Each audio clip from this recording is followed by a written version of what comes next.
The war did not end when the train arrived. It did not end when people smiled. It did not end when hands reached out to welcome him home. The war ended for everyone else. For him, it followed. He stood on the platform while the noise swelled around him. Cheers, laughter, music, the sound of relief, the sound of closure. He felt none of it. His body remained tense, every muscle prepared for something that no longer had a name. They said he was safe now. His body did not believe them. The first thing he noticed was how exposed he felt. There was no cover here, no shadows to hide in, no instinctive awareness of where danger might come from. Home was open, wide, loud, and somehow more frightening than any battlefield he could remember. People hugged him. They spoke quickly, nervously, filling the air with words as if silence might reveal something they were not ready to face. He smiled because it was expected, because smiling required less explanation than truth. Truth had become complicated. The train had carried him through landscapes untouched by destruction, fields still green, houses still standing, roads uninterrupted. It disturbed him more than ruins ever had. It meant the world had continued while he had been frozen somewhere else, living inside a reality that no longer existed. When he finally entered the house, the familiarity struck him harder than he expected. The same walls, the same narrow hallway, the same creaking floorboard near the door. Time had stopped here. It waited patiently for his return, unaware that the person who had left would never come back. That first night, he did not sleep. He rested with his eyes closed, listening. Every sound carried weight. A shifting beam, a distant vehicle, wind against the window. His body responded automatically, heart racing, breath shallow, muscles tight. In the war, this reaction had kept him alive. At home, it only reminded him that something inside him refused to stand down. When sleep finally came, it arrived violently, not as rest, but as fragments. He felt pressure before he saw anything, weight on his chest, cold against his skin, the certainty that something was wrong without knowing what it was. He woke suddenly, disoriented, unsure of where he was or when he had arrived there. Morning felt unreal. Light filtered through the window in a way that seemed too gentle, too forgiving. He washed his face and studied his reflection. The man staring back looked ordinary enough, older, thinner, but intact. It bothered him. The outside did not match the inside. He dressed carefully. Routine mattered. During the war, routine had been survival. Now it was control. People asked questions. They always did. What was it like? Were you scared? Did you see terrible things? He learned quickly how to answer without answering. A few vague phrases, a quiet smile, a pause that discouraged follow-up. Silence became his most reliable defense. Words had power. Too much power. Words opened doors he had sealed shut. Behind those doors were moments that did not fit into peaceful rooms or polite conversations. He had learned that speaking was dangerous, not because others would judge him, but because he could not predict what would surface once he began. Food sat heavily in his stomach. He ate slowly, aware of every bite. Full meals felt undeserved. Comfort felt wrong. There was a quiet calculation happening in his mind that never stopped, comparing what he had now to what others had lost. Why him? Why now? Why here? He tried to return to work. Structure helped. The predictability of tasks gave his mind something to anchor itself to. For a while it worked. Hours passed without incident. He almost believed he could settle back into a life that made sense. Then the cracks appeared. A sudden noise made his hands tremble before he realized why. A raised voice tightened his chest. Small disruptions triggered reactions that felt disproportionate, and uncontrollable. He saw the confusion on people's faces when he withdrew or tensed, and he hated himself for it. Anger surfaced unexpectedly. Not loud, not violent, but sharp and sudden. It came without warning and disappeared just as quickly, leaving shame in its place. He did not recognize this version of himself. That frightened him more than anything else. No one had prepared him for this war. The one without uniforms, the one without clear objectives, the one fought entirely inside his own body. At night, memory returned quietly, not as scenes but as sensations. A pressure in the chest, a hollow feeling behind the eyes, a sudden awareness of absence. Names he refused to say, faces he could not forget. He avoided mirrors on those nights, not because he did not recognize the man looking back, but because he did. He saw the distance, the separation, the version of himself that had stayed behind somewhere else. People assumed time would fix it. Time fixes most things. He let them believe that. It was easier than explaining that time had become meaningless. Days passed, weeks blurred together. The war had taught him how to endure long stretches of waiting without resolution. The world moved on. It always did. Streets filled again, businesses reopened, conversations shifted toward the future. He watched it happen as though from behind glass. Families gathered. Children laughed. Life insisted on continuing. He felt like a visitor in his own existence, present but detached, participating without belonging. Peace felt unpredictable. In the war, every decision had been simple: live or die, move or stay, obey or fall. At home, choices multiplied endlessly. Each one carried weight. Each one demanded a version of himself he no longer trusted. There were moments when calm almost settled in, moments when he felt close to something resembling normal. He learned not to trust them. The war had taught him that calm often preceded chaos. He did not consider himself broken. Broken things could be repaired. He felt altered, permanently reshaped by something that could not be undone. No one could see the scars that mattered most. The battlefield had taken pieces of him, but home revealed the absence. It showed him what could not be returned, what no parade or speech could restore. The war had ended for the world. For him, it had only found a quieter place to live. And this was only the beginning. Time passed in a strange, uneven way after that. Days moved forward, but nothing inside him followed. The world assumed progress simply because calendars changed. He learned quickly that time alone did not heal anything.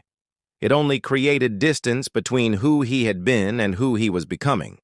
People around him returned to routines they had paused for the war. Jobs resumed. Plans were made. Futures were discussed openly again. He listened, nodded, and participated when required. But every conversation felt like it belonged to another life. The language of normality no longer came naturally to him. He noticed how often people avoided silence, how quickly they filled empty space with words. Silence made them uneasy. They did not understand that silence had become his natural state. It was the only place where nothing was demanded of him. Crowds overwhelmed him, not because of fear, but because of the constant awareness of everything at once. Sounds layered over one another. Movements happened too fast. His body stayed alert, scanning, measuring, calculating. He could not turn it off. He began to withdraw without realizing it. Invitations were declined politely. Gatherings shortened. Eventually, people stopped asking. They assumed he needed time. He let them believe that. Time was the one excuse no one questioned. At home, the distance grew quietly, not through arguments or conflict, but through absence. He was physically present, yet unreachable. He listened, but did not fully hear. He responded, but without depth. Something essential had been sealed away. He struggled to explain himself, even to those closest to him. How could he describe a weight that had no shape? How could he explain that safety now felt unnatural, that comfort made him restless, that peace itself felt unstable? Sleep remained fragmented. Nights were unpredictable. Some passed without incident. Others dragged him back into a state he could not control. He would wake with his heart racing, his body tense, his mind grasping for context that refused to arrive. During the day, exhaustion followed him. Not the kind that rest could fix, but a deeper fatigue, one that came from constant vigilance. His mind never truly powered down. It remained partially engaged, waiting for something it could not name. He noticed changes in himself that unsettled him. His patience shortened. His tolerance for small inconveniences vanished. He reacted sharply to things that once would not have registered at all. Afterwards came regret. Then silence. He began to feel detached from his own emotions. Happiness appeared briefly and disappeared just as quickly. Sadness lingered, but without release. Everything felt muted, distant, as if filtered through glass. He wondered if this was who he was now. The war had taught him discipline. Home demanded vulnerability. That was something he did not know how to offer anymore. Vulnerability required trust, and trust had been stripped down to its barest form overseas.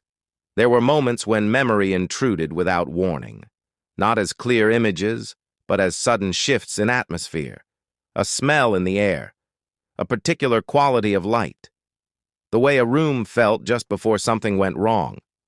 His body responded before his mind could intervene. He learned to mask it, to steady his breathing, to ground himself in the present. These were skills he developed alone, without guidance, without reassurance. He did not know there were words for what he was experiencing. He only knew that it was not going away. The world around him celebrated resilience, strength, recovery. He felt none of those things. He felt endurance, survival, a quiet persistence that did not feel heroic in any way. He questioned himself often, whether he was weak, whether others had returned stronger, whether something inside him had failed. These questions had no answers, only repetition. Years moved forward regardless of his internal stasis. Faces aged, children grew, conversations shifted toward memories of the war rather than its immediate aftermath. It became history to everyone else. For him, it remained present tense. He carried guilt that made no sense to anyone but him. Guilt for surviving, guilt for moments of comfort, guilt for wanting distance from a world that had welcomed him back with open arms. He began to understand that survival carried its own burden, that living through something did not mean leaving it behind, that some experiences rewired a person in ways that could not be reversed. He avoided discussing the war entirely, not because it hurt too much, but because speaking about it reduced something vast and overwhelming into words that felt inadequate. Silence preserved its complexity. Speech simplified it in ways he could not accept. Loneliness crept in slowly. Not the loneliness of isolation, but the loneliness of being fundamentally misunderstood. He was surrounded by people, yet profoundly alone. He watched others form connections with ease, share worries, share joy. He felt as though there was a barrier between himself and everyone else, invisible but impenetrable. At times he questioned whether he had truly come home at all, whether his body had returned, but his mind remained somewhere else entirely, a place that no longer existed on any map. He adapted because adaptation was what he knew. He learned to function within the limits of his altered self. He built a life around avoidance and control, careful not to disturb the fragile balance he maintained. Outwardly, nothing seemed wrong. That made it harder. There were no visible wounds, no obvious damage. People assumed he was fine because he looked fine. He did not correct them. Explaining would have required a language he did not possess. Inside, the pressure continued to build. unexpressed, unresolved, waiting. He sensed, without fully understanding it, that this quiet endurance could not last forever, that something would eventually demand release. He did not know what form that release would take, only that the war was not finished with him yet. There came a moment when endurance was no longer enough. It did not arrive loudly. There was no dramatic collapse, no visible breaking point. It came quietly, disguised as exhaustion. A sense that the careful balance he had been maintaining was thinning, stretched too far to hold. He noticed it first in the way his thoughts slowed. Not calm, but heavy. Decisions that once required little effort now felt overwhelming. Simple tasks demanded concentration he no longer possessed. His body continued to move forward, but his mind lagged behind, burdened by an invisible weight. The distance between him and others widened. Conversations became harder to follow. Faces blurred together. He responded automatically, relying on habits rather than intention. Inside, something fundamental was loosening. He felt it most in the moments of stillness, when there was nothing to distract him, no work to complete, no obligation to fulfill.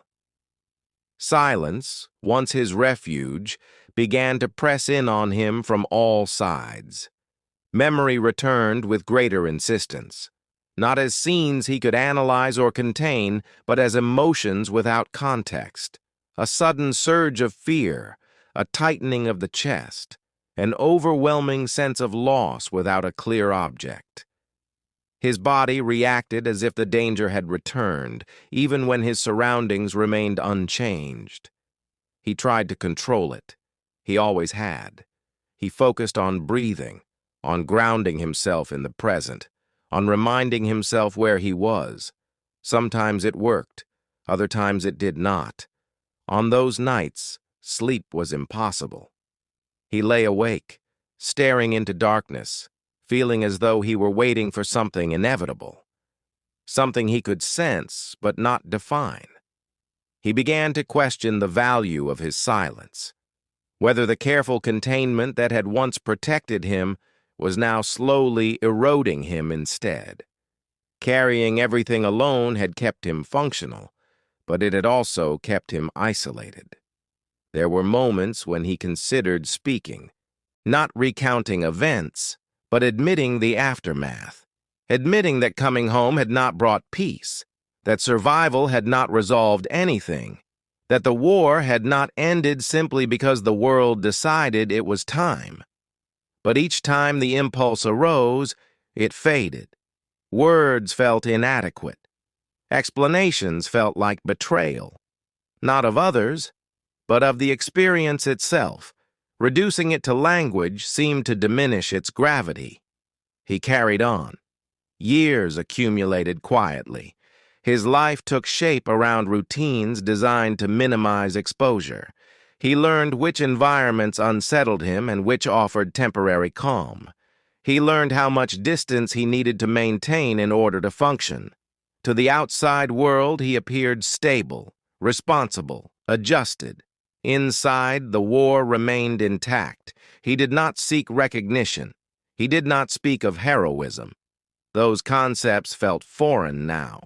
Survival had stripped them of meaning. What mattered was persistence, endurance, the ability to continue despite the absence of resolution. There were days when the weight eased slightly, when he noticed the warmth of sunlight or the rhythm of ordinary life and felt something close to acceptance. These moments were fragile but real.